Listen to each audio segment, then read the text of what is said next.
Assalamualaikum warahmatullahi wabarakatuh. Waalaikumsalam warahmatullahi wabarakatuh. Bismillahi walhamdulillah. Wassalatu wassalamu ala sayyidina Rasulillah wa ala alihi wa sahbihi wa mawalah.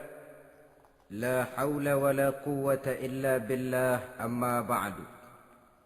Saudara-saudara kaum muslimin yang berbahagia,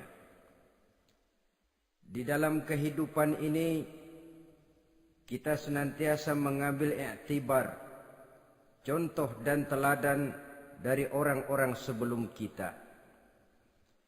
Itu sebabnya kepada baginda Nabi kita Muhammad sallallahu alaihi wasallam Allah Subhanahu wa taala menjelaskan cerita para nabi sebelum beliau dalam ayat "Tsumma naqussu 'alaika min amba'ir rusuli ma nusabbitu bihi fu'adak."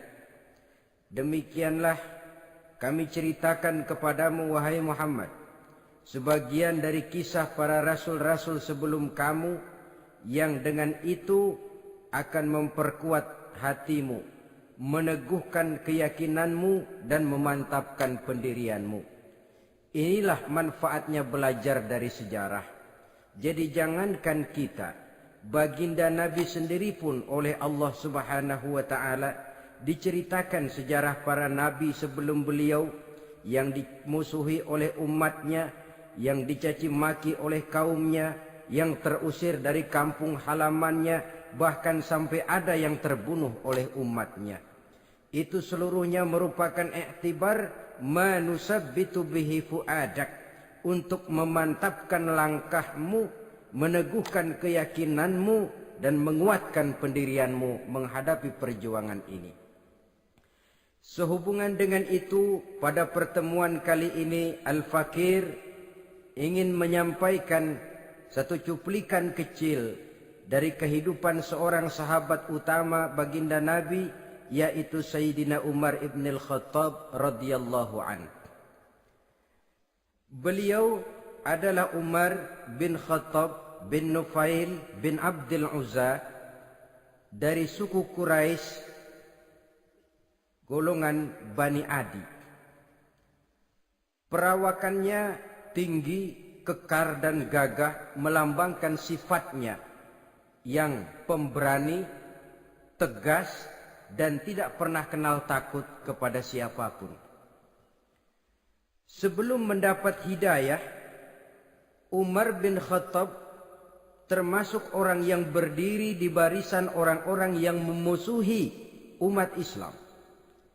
Ia terperangkap dalam tradisi jahiliyah, di mana gemar berperang dan bermabuk-mabukan juga merupakan hal-hal yang pernah dilaksanakan dalam kehidupannya sebelum beliau masuk ke dalam agama Islam.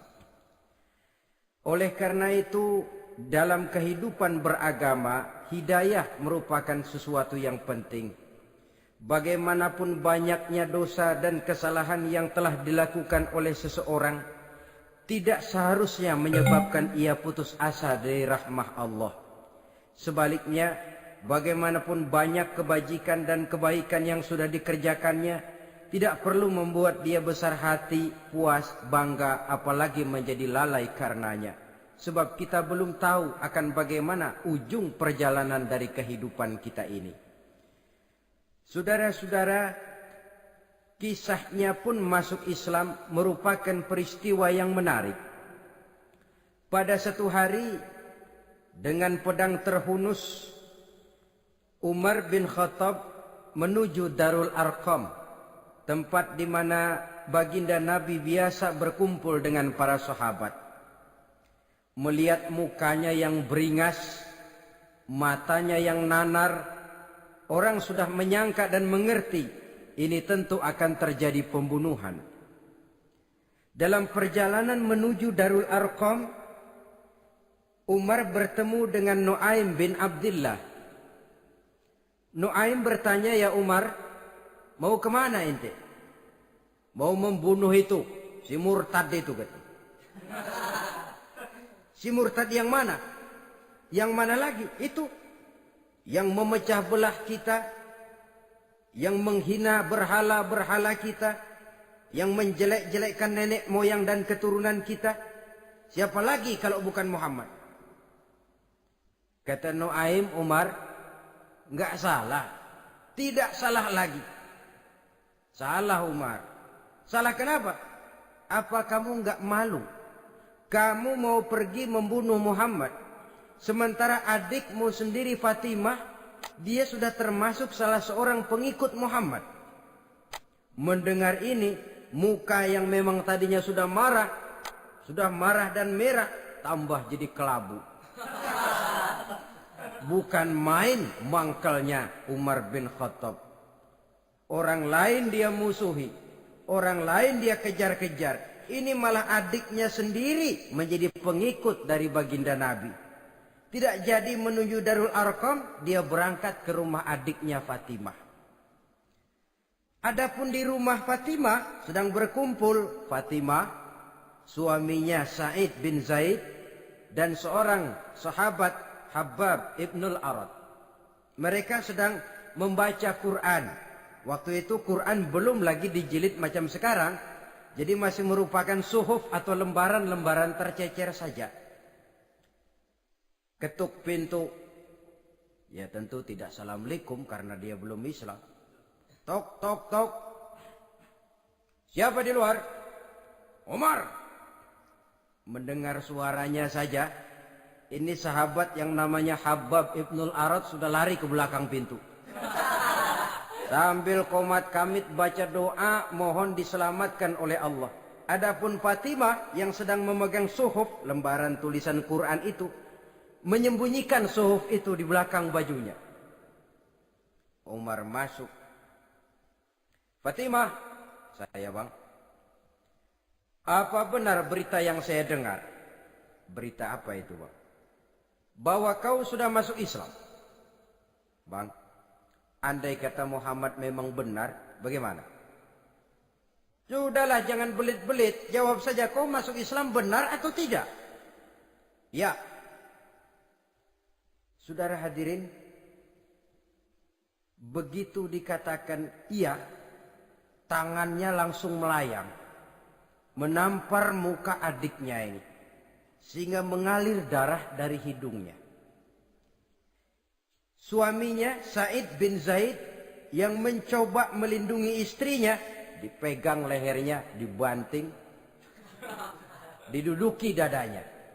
Oh ini jawara ini.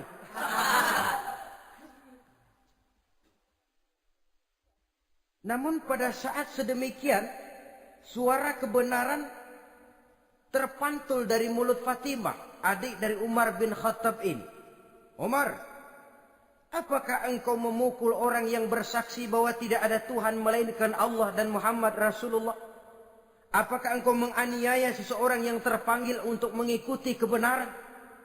Manusia macam apa engkau, Umar?" Saudara, memang dia orang keras, tapi hatinya mudah menerima kebenaran. Sehingga mendengar kalimat adiknya ini tercenung dia sejenak, melongo, bengong kata anak sekarang. Ini kalau tidak karena keyakinan yang mantap, tidak mungkin orang ini, anak adik saya ini bicara macam begini. "Umar, mengapa engkau memukul orang yang bersaksi bahwa tidak ada Tuhan melainkan Allah dan Muhammad Rasulullah? Mengapa engkau pukul orang yang mengikuti kebenaran menerima hidayah dari Allah? Begitu yakin dan mantapnya walaupun di tengah satu hal yang sangat menakutkan. Siapa yang tidak takut orang Quraisy berhadapan dengan Umar bin Khattab yang dikenal sebagai singa padang pasir pada waktu itu. Malahan dia termasuk salah seorang jagoan di tradisi masyarakat jahiliyah itu. Ada satu pasar yang namanya pasar Ukaz. Tiap tahun di pasar itu diadakan pesta. Pertama pertandingan syair. Jadi penyair waktu itu jadi kebanggaan. Syair-syair yang menang itu digantung di dinding Ka'bah. Jadi setiap suku akan bangga kalau mempunyai ahli syair yang hebat. Nah, lalu diadakan juga lah perlombaan balap kuda, memanah, termasuk gulat. Lah Umar ini tiap kali pertarungan mesti menang. Belum pernah ada yang berhasil mengalahkan dia. Jawara. Saudara-saudara, mendengar adiknya begitu mantap hatinya. Apalagi ketika adiknya berkata begitu, suhuf lembaran yang disembunyikan di belakang bajunya tersembul. Apa yang kau sembunyikan di balik bajumu itu? Suhuf. Apa suhuf itu? Lembaran Al-Quran. Coba saya lihat. Enggak boleh. Kenapa? Kamu kotor. Orang kotor tidak boleh megang Quran. Saya mau lihat. Enggak boleh. Kalau kamu mau lihat, mandi dulu. Diturutinya permintaan adiknya itu. Lalu diambilnya suhuf tadi. Dia baca. Kebetulan ayat yang dibacanya ayat pertama dari surah Toha yang berlanjut dengan ayat 14 pada surah yang sama. Dia baca, Bismillahirrahmanirrahim. Toha, ma anzalna ilaikal Qur'ana litashqa illa tazkiratan liman yakhsha. Toha, tidaklah aku turunkan Al-Quran ini untuk bikin sukar manusia, melainkan merupakan pengingat bagi orang-orang yang takut kepada Allah. Lalu pada ayat ke-14, Innani anallahu la ilaha illa ana fa'budni. Sesungguhnya akulah Allah, tidak ada Tuhan melainkan aku, maka hendaknya hanya kepadakulah kamu menyembah. Wa aqimis salata li dzikri, dirikanlah salat untuk mengingat aku. Inna sa'ata atiyatun akadu ukhfiha litujza kullu nafsin ma tas'a. Sesungguhnya kiamat itu pasti akan datang, yang sengaja waktunya kami tidak beritahukan kepada kamu semua, untuk kami balas segala setiap orang tentang apa saja yang telah mereka lakukan dalam kehidupan di dunia ini. Setelah membaca ayat ini, gemetar tangannya. Ini sih nggak main-main ini. Ini belum pernah saya baca ajaran semacam ini. Tidak patut orang yang mempunyai kitab suci semacam ini dimusuhi. Ini sesuatu yang benar, tergetar jiwanya. Hei, Fatimah, Muhammad di mana Muhammad? Saya tidak akan memberitahu kepada kamu. Di mana? Saya tidak akan memberitahu. Lebih baik kau bunuh saya kalau memang maksudmu mau mencelakakan Muhammad. Sama sekali saya tidak akan mencelakakan dia, Fatimah. Kasih tahu saja, di mana dia? Darul Arqam. Bergegas dia menuju Darul Arqam. Di dalam Nabi memang sedang kumpul dengan para sahabat. Termasuk ada Sayyidina Hamzah yang juga terkenal jawara juga. Ketuk pintu. Ketuk pintu. Siapa di luar? Umar. Di dalam ini geger sebagian sahabat. Umar datang ini pasti bencana. Umar datang, wah kalau istilah kampung, kerok dan urusan.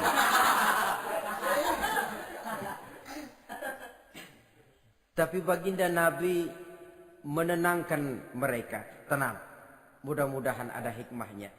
Sayyidina Hamzah tampil, bukakan dia pintu. Kalau niatnya baik, kita terima. Kalau niatnya tidak baik, saya paling depan. Dibukakan pintu. Begitu dibukakan pintu, Umar masuk merangkul baginda Nabi, kemudian dengan tersendat, asyhadu an la ilaha illallah wa asyhadu annaka ya Muhammad Rasulullah. Saya bersaksi tidak ada Tuhan melainkan Allah, dan saya bersaksi bahwa engkau hai Muhammad adalah utusan Allah. Sahabat takbir semua, Allahu Akbar, Allahu Akbar. Kegembiraan meliputi suasana ketika itu. Kenapa? Karena sebelumnya dikala Umar belum masuk Islam, dia merupakan ganjalan yang paling dikhawatirkan oleh umat Islam. Setelah dia masuk Islam, jelas merupakan satu keuntungan yang sangat besar.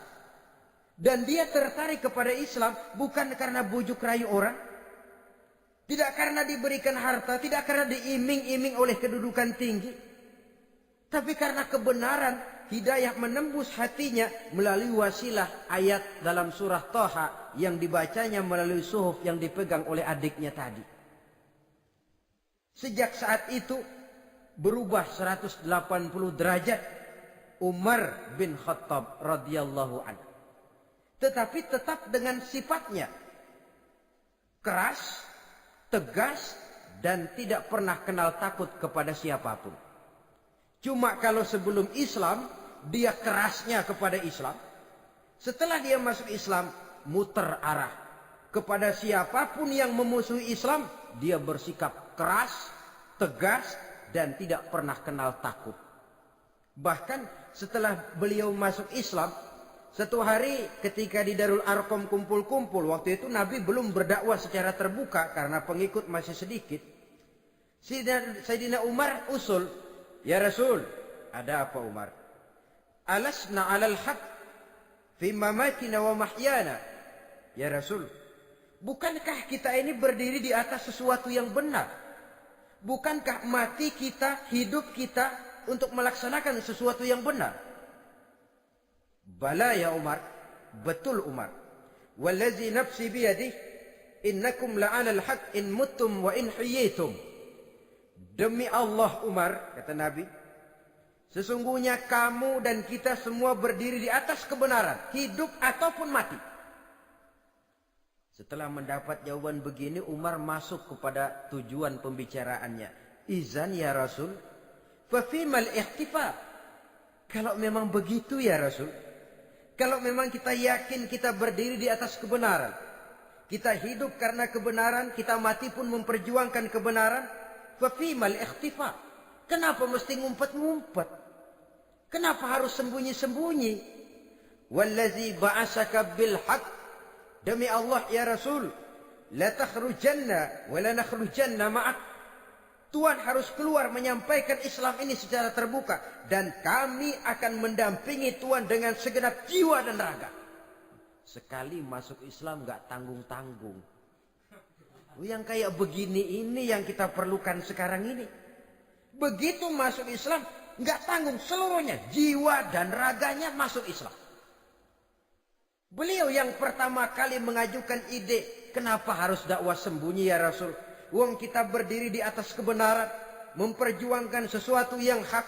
Kalau kita mati, kita pun mati membela kebenaran. Kenapa mesti fafimal ikhtifa? Kenapa harus sembunyi-sembunyi? Mulai sekarang mari keluar ya Rasul, saya akan dampingi Tuhan, nyawa taruhannya. Saudara hadirin yang saya hormati, selalu dia tempat-tempat yang pernah dia melaksanakan maksiat sebelum dia Islam, selalu dia kunjungi sampai dia berkata, tidak ada tempat yang pernah saya melakukan kesalahan sebelum saya Islam yang harus saya tutupi dengan kebajikan setelah saya Islam sekarang ini. Bahkan ada satu riwayat menjelaskan beliau itu yang tinggi badannya, kekar perawakannya, gemetar orang ngadepin dia.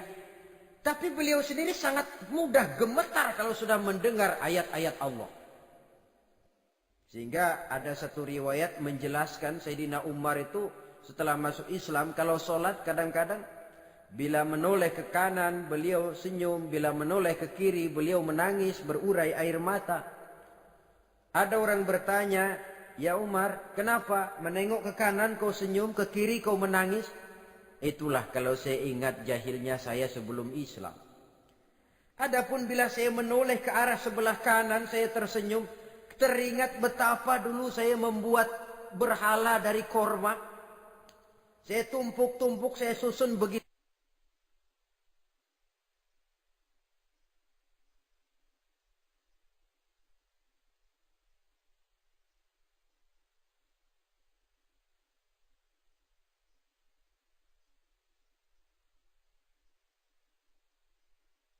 rupa.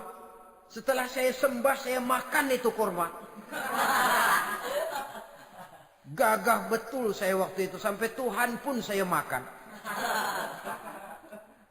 Adapun kalau saya menoleh ke kiri, teringat putri kesayangan saya yang terbawa oleh tradisi jahiliyah, takut menanggung aib, merasa malu mempunyai anak perempuan, sampai dia terkubur hidup-hidup. Berurai air mata saya mengingat semua itu. Padahal Nabi sudah memberikan jaminan. Sebab saudara jangan lupa, orang kafir masuk Islam, dalam Islam itu dihitung dari bayi lagi. Dari nol, itulah untungnya.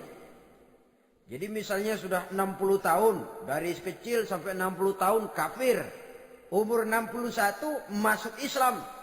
Nah, sejak umur 61 itulah yang dihisab oleh Allah. 60 tahun ke bawah gratis bersih pemutihan. Istimewa betul. Tapi jangan lalu diniatin, gua kafir aja. Nanti sudah tua-tua mau giliran mati baru Islam. Itu diniatin lain. Ini yang karena faktor hidayah, saudara-saudara. Nah, cintanya kepada baginda Nabi luar biasa. Dalam setiap pertempuran beliau selalu di front terdepan.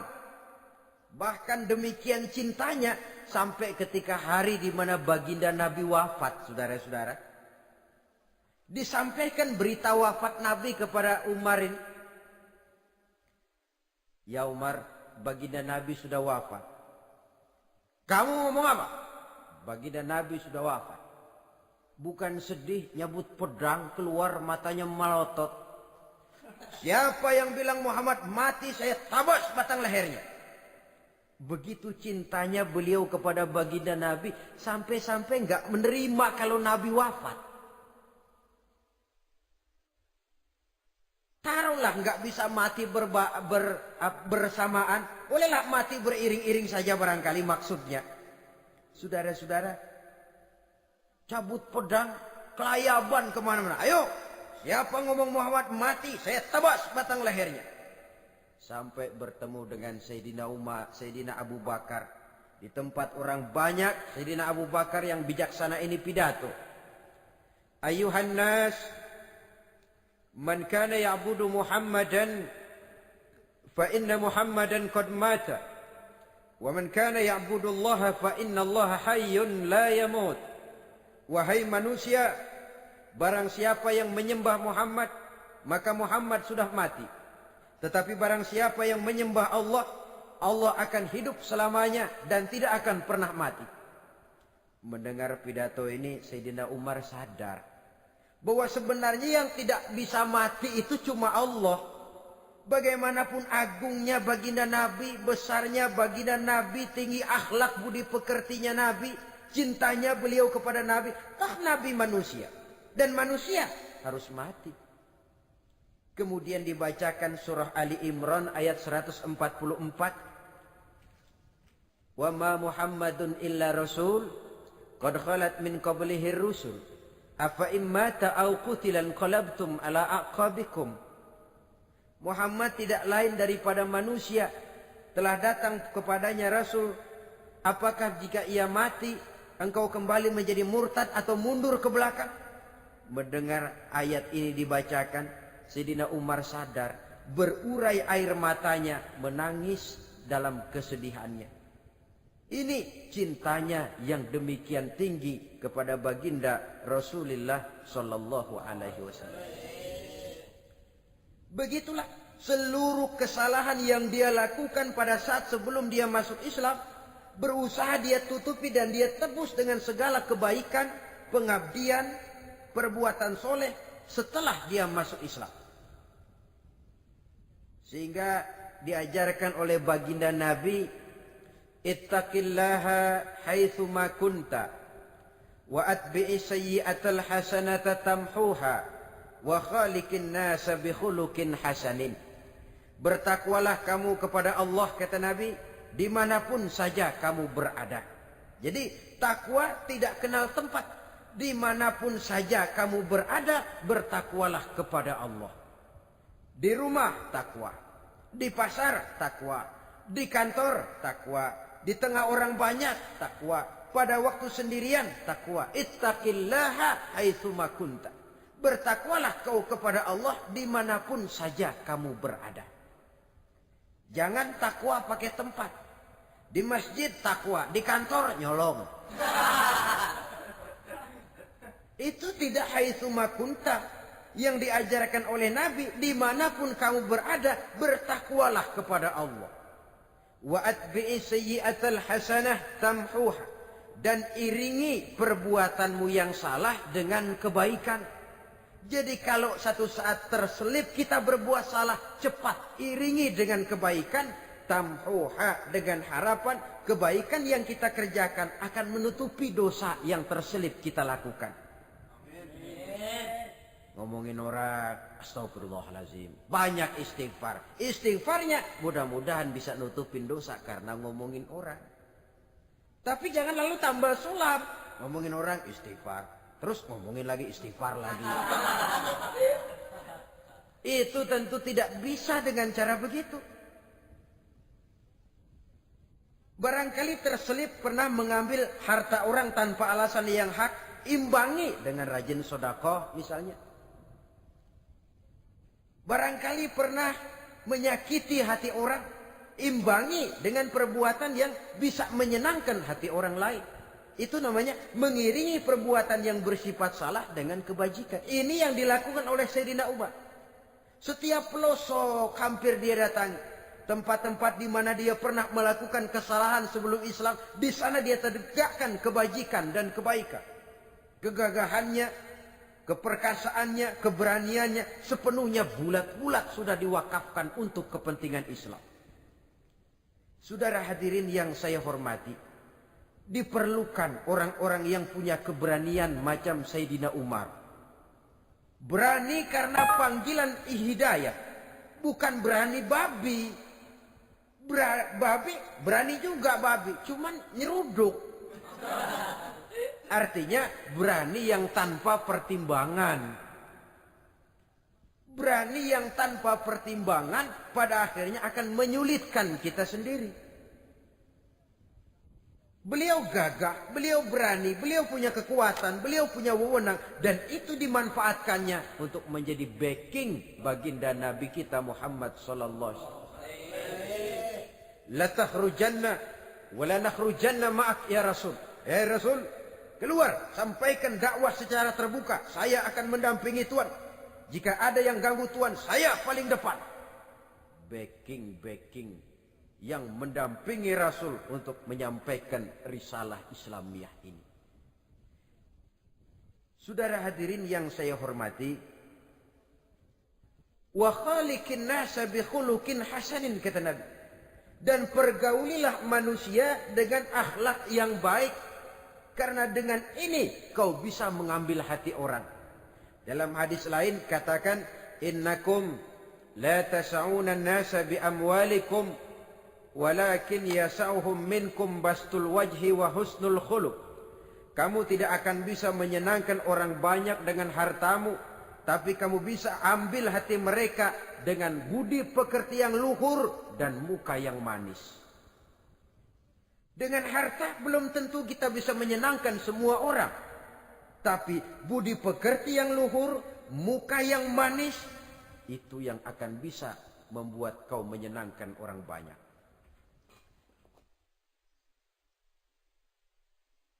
Setelah baginda Rasul wafat,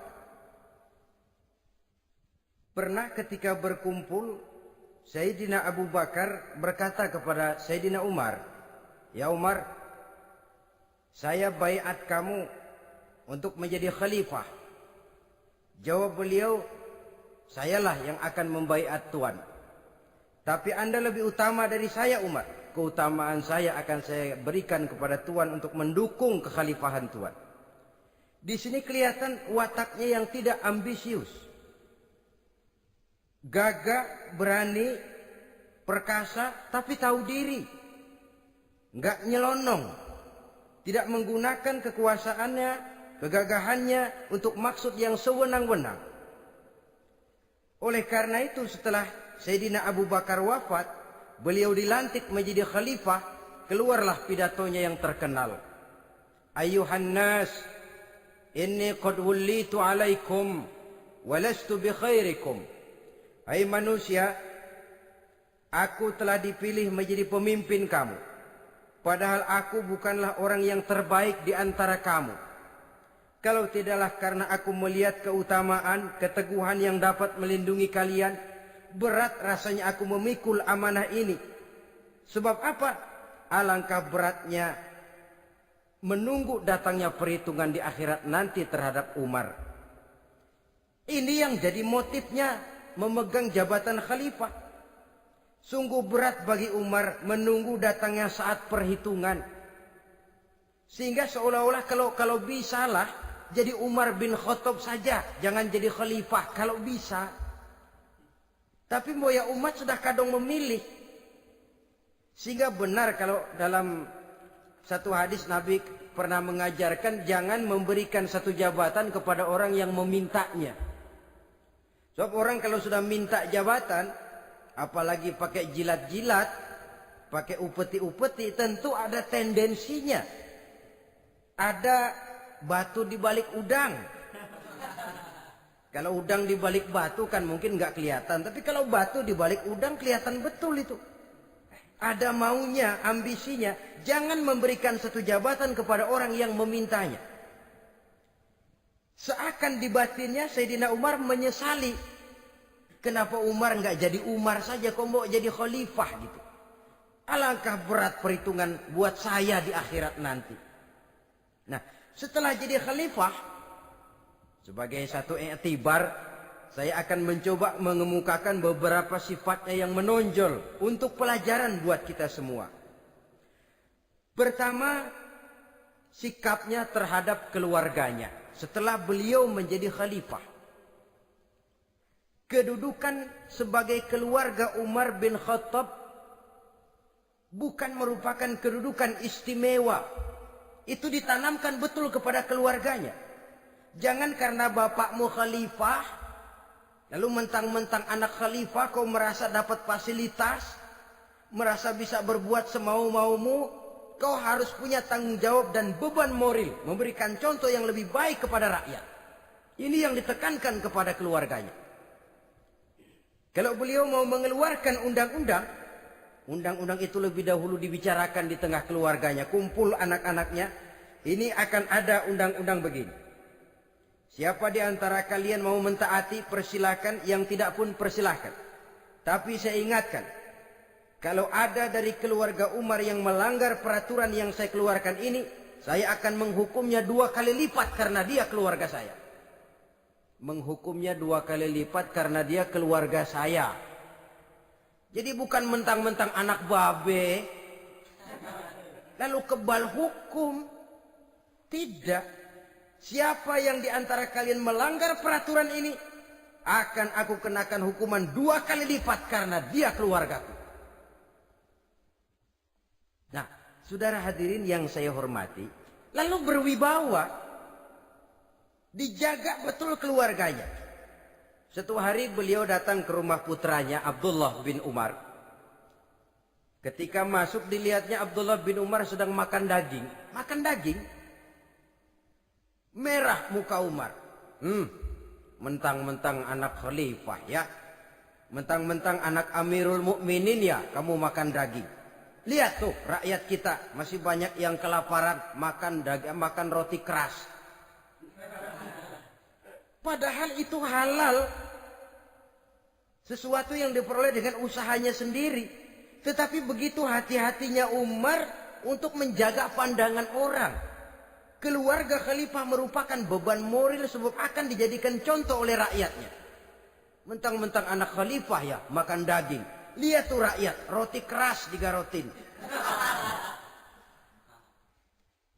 Lain saat beliau pergi ke satu pasar. Di situ dilihat ada sapi gemuk-gemuk. Tempat lain sapinya kurus-kurus. Tanya, ini yang gemuk-gemuk sapi siapa? Sapi Abdullah bin Umar. Sapi anaknya. Panggil Abdullah bin Umar, suruh sini. Datang anaknya. Abdullah bin Umar, bagaimana ceritanya sampai ini? Begini Bapak. Dahulu itu dengan uang saya beli sapi kurus-kurus. Lalu saya rawat. Saya berikan upah orang untuk merawat sapi-sapi itu. Sampai sekarang dia menjadi gemuk. Akan saya jual dan keuntungannya tentu sesuatu yang halal. Subhanallah, kata Umar.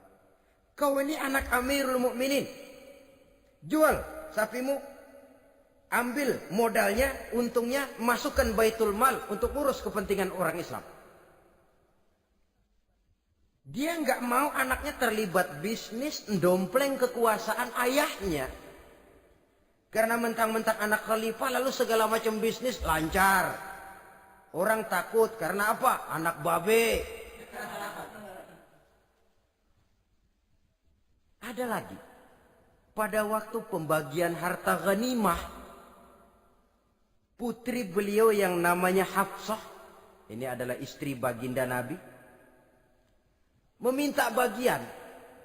Kaum kerabat ayah, ini kerabat khalifah, kitalah dulu kerabat. Kalau kau kerabatku, maka jatahmu nanti dari ayahmu. Harta ini masih lebih banyak dibutuhkan oleh orang-orang Islam. Nanti belakangan kalau ada sisanya. Belakangan kalau ada sisanya. La haula wala quwata illa billah.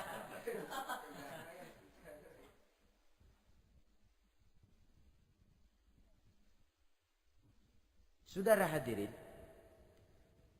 itu terhadap keluarganya. Kemudian apa sifat-sifat yang menonjol dari kepemimpinannya? Pertama, kesederhanaannya. Beliaulah satu-satunya khalifah Amirul Mukminin, setingkat presiden kalau sekarang, yang punya jubah cuma 2 dan 1 pun punya anaknya. Tambelan lagi. Pernah sholat Jumat terlambat. Beliau naik mimbar untuk khutbah, sebelumnya minta maaf dulu. Saudara-saudara, maaf saya terlambat nungguin baju kering. Seorang khalifah nungguin baju kering. Sederhana dalam kehidupannya. Mari kita ambil satu cerita lagi. Pada waktu beliau jadi khalifah, yang diangkat jadi gubernur di Mesir adalah Amr bin As. Amr bin As hidupnya lebih mirip kaisar. Istananya besar, pakaiannya bagus-bagus. Nah, yang paling mengganggu pikiran Amr bin As, di sebelah istananya ini ada gubuk reot, kepunyaan orang Yahudi lagi. Ini nggak pantas bener, masa di samping istana gubernur ada gubuk reot. Orang Yahudi lagi yang punya. Ini mesti udah bikin saja rencana, panggil dinas tata kota, bikin planning. Di sini mau dibangun masjid proyek negara. Bikin gambarnya, susun anggarannya, tender. Saudara-saudara, si Yahudi yang punya gubuk reot dipanggil. Yahudi, ada apa, Pak? Kamu tahu nggak? Enggak. Iya, memang belum saya kasih tahu.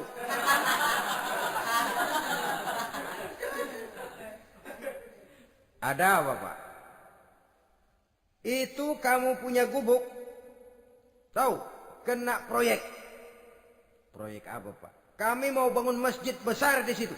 Dan tidak sesuai ada gubuk reot di samping tempat gubernur. Jadi maksud Bapak, gubukmu, tanah-tanahnya mau saya bebaskan. Saya beli. Enggak mau, Pak. saya nggak mau jual. Saya bayar 2 kali lipat, nggak mau. 3 kali lipat, 6 kali lipat juga nggak mau, Pak.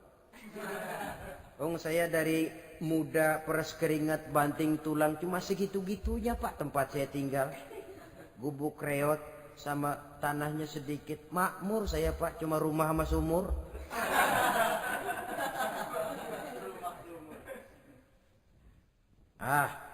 Ini Yahudi kelewatan juga. Akhirnya turun perintah, sudah, kalau dia nggak mau dibebaskan, gusur saja, tarik, ambil bulldozer. Digusur. Yahudi ini berurai air matanya. Aduh, begini jadi rakyat kecil. Udah jatuh ketiban ember lagi. Tapi pikir-pikir Amr bin As kan bukan yang paling atas. Dia kan cuma pejabat, masih ada atasannya lagi. Lapor lapor. Yahudi ini berangkat ke Madinah. Bayangkan dari Mesir ke Madinah. Jalan. Di sepanjang jalan dia berpikir membanding-banding. Kalau gubernurnya saja istananya begitu mewah, apalagi khalifahnya. Kalau gubernurnya galak main gusur, apalagi khalifahnya. Dan saya bukan orang Islam, apa dia lemin ngadu? Apa dapat tanggapan? Berangkat dia sambil harap-harap cemas. Sampai di pintu kota Madinah, dia temui orang lagi tidur di bawah pohon korma. Selamat siang, Pak. Ada apa? Pak. Apa? Mau lapor. Lapor apa? Bapak tahu Khalifah Umar bin Khattab? Tahu. Istananya di mana, Pak? Istananya di atas lumpur. Di atas lumpur. Di atas lumpur. Pengawalnya banyak, Pak. Banyak. Siapa, Pak? Yatim piatu, janda-janda tua, orang-orang miskin, orang-orang lemah, itu pengawalnya.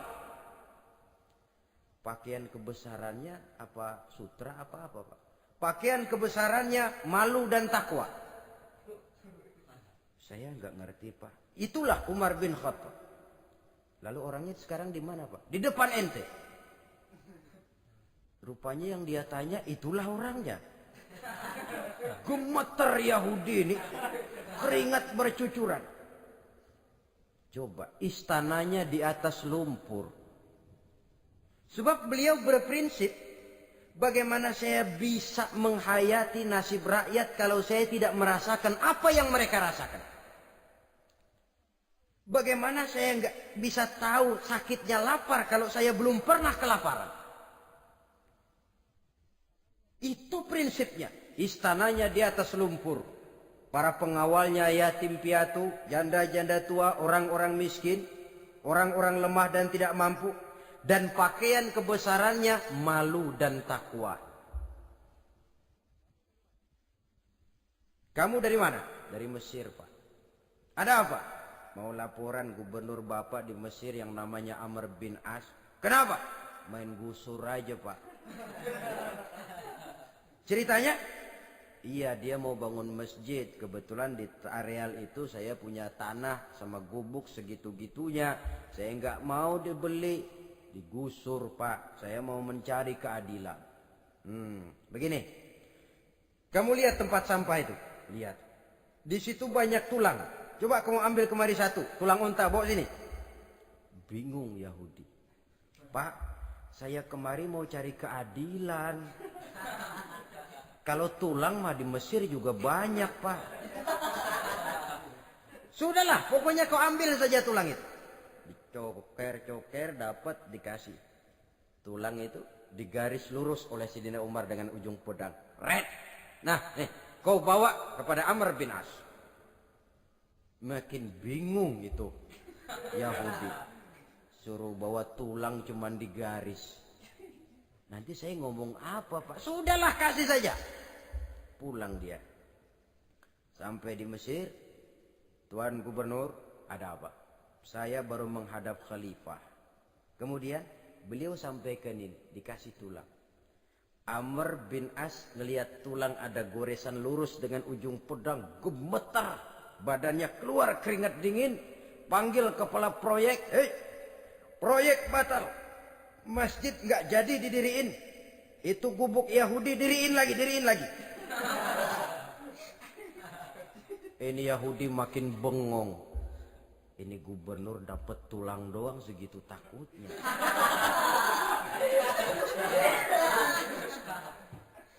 Ada apa sebenarnya Tuan Gubernur? Kamu tahu? Ini nasihat pahit buat saya dari Amirul Mukminin Umar bin Khattab. Seolah-olah beliau bilang, "Hai Amr bin As, jangan mentang-mentang sedang berkuasa ya. Pada suatu saat kau akan jadi tulang-tulang kayak begini. Maka mumpung kamu masih hidup dan berkuasa, berlaku lurus dan adillah kamu seperti lurusnya garis di atas tulang ini. Red. Lurus, adil, jangan bengkok.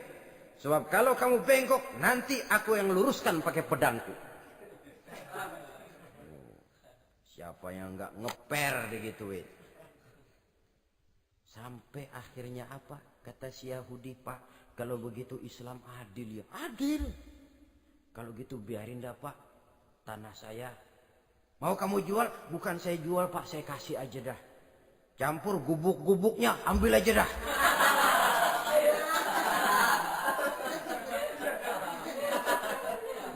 Masuk Islam si Yahudi ini oleh karena keadilan dari Umar bin Khattab. Begitulah kesederhanaan hidupnya.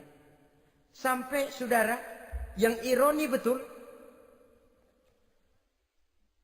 pernah Utsman bin Affan, Ali bin Abi Thalib, Thalhah dan Zubair kumpul mendengar berita bahwa Sayyidina Umar ini punya hutang. Bayangkan, seorang khalifah untuk melangsungkan hidupnya sampai punya hutang. Padahal Baitul Mal di bawah kekuasaannya. Berunding Utsman, Ali, Thalhah, Zubair. Kalau kita langsung ngomong sama Umar nggak enak dong, dia nggak bakalan terima. Lewat putrinya aja, Hafsah deh. Baik. Hafsah ngomong sama Umar, "Abah, kenapa? Bagaimana kalau honor Abah ditambah, ditingkatkan supaya hutang bisa ketutup?" "Hafsah, saya Abah." "Siapa yang nyuruh kamu ngomong begitu?" "Enggak ada." "Ada. Saya tahu ada ini. Kalau nggak ada kamu nggak mungkin ngomong begitu. Tapi orangnya kalau saya tuntut mereka mungkin nggak mau. Sekarang saya mau tanya Hafsah, kau kan istri Rasul, betul? Nah, saya mau tanya, suamimu makanannya apa? Daging? Bukan. Roti. Tempat tidurnya kasur empuk? Bukan. Kain kasar yang kalau musim panas kami bentangkan, kalau musim dingin separuh buat tidur, separuh buat selimut. Pakaian yang dibelikan untukmu berapa banyaknya? Cuma 2. Nah, itu guru saya. Orang yang paling saya cintai. Dan itu yang saya ikuti. Bahkan setelah beliau wafat, Sayyidina Umar ini, hutangnya ditanggungkan kepada anaknya Abdullah bin Umar. Dan itu pun dilunasi dengan menjual rumahnya. Sehingga rumahnya itu disebut Darul Qadha, rumah bayar hutang. Begitu kesederhanaannya. Jadi nggak pakai aji mumpung jadi khalifah lalu kayak ikan gurita, tangan yang mana aja megang. Itu kan mental monyet. Monyet itu kan begitu. Tangan megang kiri kanan, mulut ngawal, kaki megang, temennya dikasih masih ngerampas juga. Monyet rakus betul itu. Itu kesederhanaannya. Kenapa kesederhanaan ini timbul? Karena sikap zuhudnya. Zuhud itu tarkud dunia li ajlil akhirah. Orang yang mengambil dunia hanya yang diperlukan dengan lebih mengutamakan kehidupan akhirat. Watak zuhudnya yang sangat menonjol. Dialah pahlawan yang paling berani di medan perang. Dialah imam yang paling khusyuk di masjid. Dan tidak jarang kalau sholat sendiri, begitu membaca ayat yang menceritakan neraka, nangis berurai air matanya. Saudara hadirin ma'asyiral muslimin rahimakumullah. Jadi kesederhanaan dan kezuhudan ini bukan lewat teori disampaikan oleh Umar. Bukan lewat penataran seluruh aparat, tidak. Lewat contoh konkret, inilah saya, contoh sederhana dan zuhud. Bagaimana saya akan bisa merasakan penderitaan rakyat kalau saya sendiri tidak pernah menderita? Bagaimana saya akan tahu sakitnya lapar kalau saya belum pernah kelaparan? Maka tanpa penataran, tanpa upgrading segala macam, berhasil karena prinsip keteladanan. Beliau jadi contoh utama. Dan sumber utamanya tentu tidak lain karena contoh dari baginda Nabi besar Muhammad sallallahu alaihi wasallam. Dua, sederhana, yang kedua zuhud. Yang ketiga, sifat yang menonjol dari kekhalifahannya adalah adil. Kalau sudah bicara soal hukum, dia tidak pernah kenal kompromi. Adalah seorang pemuka Nasrani masuk Islam. Namanya Jabalah bin Aiham. Ketika dia bikin haji, kain ihramnya keinjak orang Arab yang hitam. Badui. Jengkel. Dia merasa bekas tokoh. Enak aja nih orang udah jelek nginjak lagi. Ditempeleng orang tadi. Orang ini lapor kepada Umar. Panggil Jabalah bin Aiham. Panggil. Kau ditampar? Betul Khalifah. Tampar dia. Tampar lagi. Dipukul orang itu. Di depan Sayyidina Umar. Jadi tidak karena kau ini bekas kepala suku, kau ini bekas orang terhormat, lalu ada kebijaksanaan yang tidak bijaksana. Kebijaksanaan yang akhirnya jadi tidak bijaksana. Dan itu memang sudah dimulai dengan memblokir keluarganya. Tidak satu keluarganya pun yang boleh mempunyai perasaan bahwa menjadi keluarga khalifah merupakan fasilitas dan keuntungan. Kau jangan makan di atas punggungku. Kau jangan menikmati fasilitas di atas keringatku.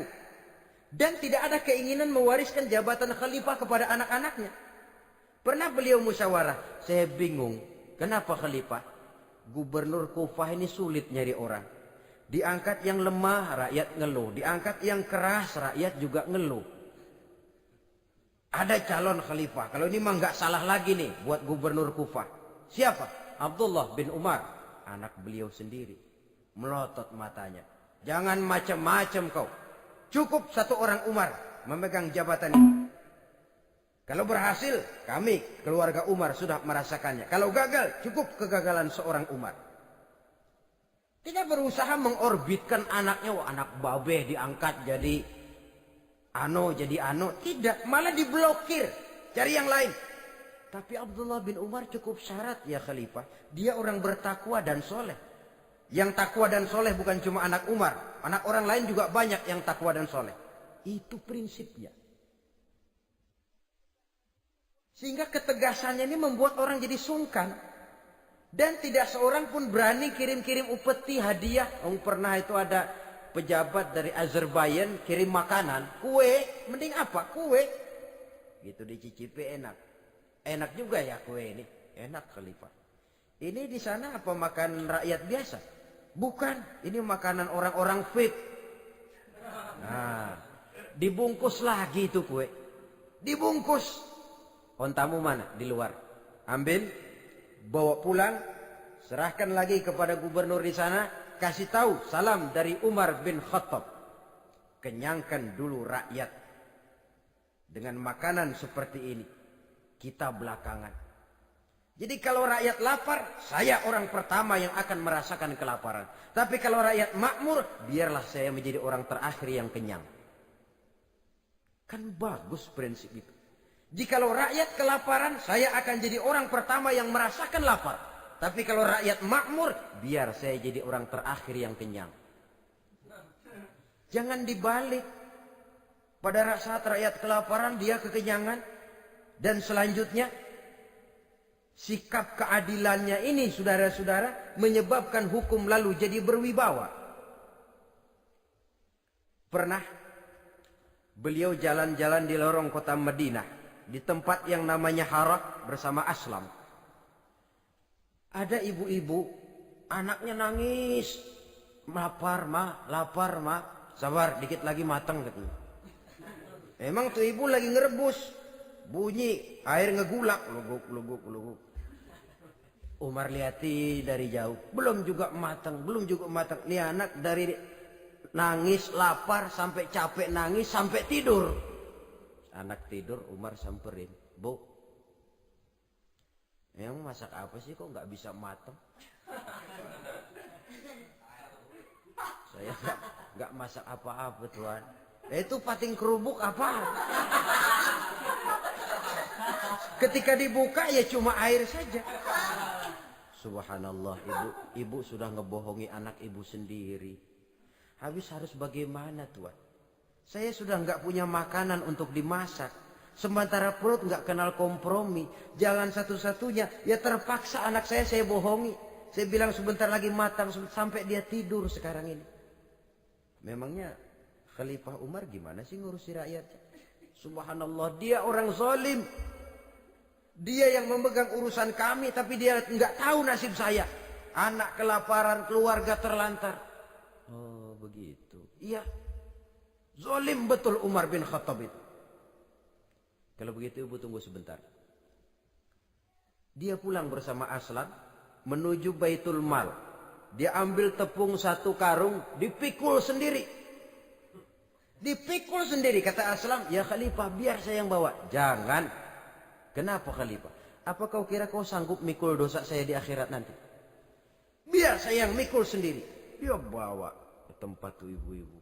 Dia masakin sendiri. Nah Bu, sudah matang, persilakan masak. Makan. Alhamdulillah Tuan. Mudah-mudahan Allah memberkahi Tuan. Tuan lebih baik dari Umar bin Khattab yang zalim itu. Memang sebenarnya Tuan siapa, kata tuh ibu? Saya. Iya. Saya ya Umar bin Khattab yang ibu bilang zalim itu. Gemetar si ibu. Gemetar si ibu. Tapi memang peka dan menghargai kritik orang. Tidak membungkam setiap orang yang nadanya sumbang atau berbeda. Kadang beliau berkata, saya khawatir karena orang terlalu segan dengan saya lalu nggak ada yang berani negor kalau saya salah. Kan begitu biasanya. Karena sudah terlalu segan lalu semuanya orang mau diaminin saja. Asal dibilang nggak benar marah, jengkel. Lalu disingkirin, maunya diiyain, inge kulonuwun. Oke bos. Beliau bilang saya khawatir kalau tidak ada orang yang mau menegur kesalahan saya jika saya terlanjur nanti. Tahu-tahu muncul orang. Demi Allah, saya akan menegur Tuan dengan pedang saya ini. Cerah mukanya, senyum bibirnya. Alhamdulillah, anak muda, saya memerlukan orang macam kau. Yang berani berkata ya terhadap yang benar dan tidak terhadap yang tidak benar, apa dan bagaimanapun resikonya. Di sini kelihatan sikap beliau menghadapi orang yang berbeda pendapat. Keadilan, keberanian dan ketegasan, cepat menerima kebenaran merupakan serentetan dari sifat-sifat utama beliau sejak masuk Islam sampai menjadi khalifah yang kedua.